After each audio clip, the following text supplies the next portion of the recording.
Hello students, this one's going to be brief, I hope. I'm not going to tell you a whole lot about the calculation for this Hall effect stuff. I'm going to let you research that on your own. I can kind of give you some hints as what's going on. I really want to go into the concept of it because it's one of these things that it doesn't seem all that clear until you sit down and struggle with it for a bit. So what we're doing here, all right, and this is how the sensor in your phone works. It detects magnetic fields if you have one. Or this is how a proper field detector works that they've made, a modern one, not something like a big set of coils or something. So what we're going to do is put some magnetic field in.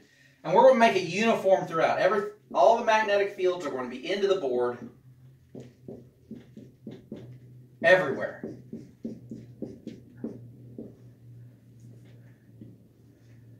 And what we're going to do is pass a current through this material, whatever this, and I've drawn it fat because I want to tell you that the current doesn't go directly through the material.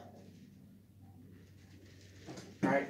So if you remember from doing circuits, this is the conventional current. So there's two possibilities. Positive charges go this way, all with some velocity. Or you have, in the second drawing I'm going to put in here, you have negative charges going downwards. You have electrons moving down, or you have positive charges moving up. We don't know which is which yet. All right, this is up to this point. We don't know which thing carries the current. I told you the story is that we know it's the electron, but we didn't have a way of proving it until this. And so people thought that obviously a positive thing would carry current from positive to negative. And it turns out that's not what happens. So, but we'll stick with this picture up here. Right? So this is an individual charge, and it feels a force pulling it along. And it's passing through this magnetic field. So we can do the velocity of the charge is up, and the field is into the board. It's going to cause a force on this charge this way. And so what's going to happen is the current actually tries to go this way. And so you get positive charges all along this edge. Now, if the positive things are the only ones that's moving, then the negative charges will pile up on this side. And that means that between these 2 points you have a potential difference, which is what's called the Hall voltage. So the idea is that when you pass a current through a fat conductor, through a magnetic field, you end up with a potential across the conductor, across the thin dimension of the conductor. Now, in this other case, we can ask, well, what happens here? Well, we have a charge.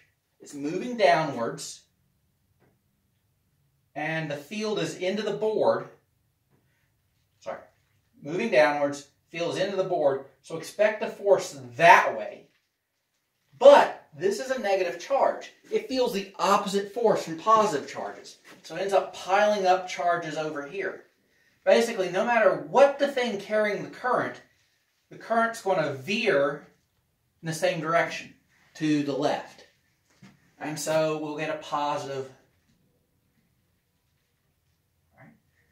And so if you want to know what the conductor of the current is, what which particles are the ones that are free to move, what you do is you set up an experiment, you say this side is positive, you say this side is negative. If you get a negative Hall voltage between these points, you know it's a negative charge.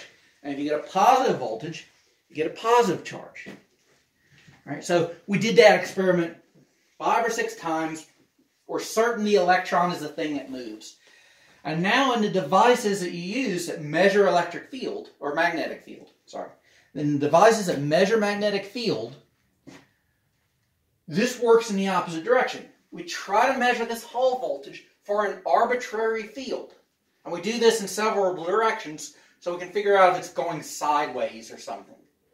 But the idea is that we pass a very small current through a material and we measure this voltage across the material sideways. Right? The idea is if we flip these charges, so I'll draw this over here. If we flip the field, then the positive charges going up are going to veer this way,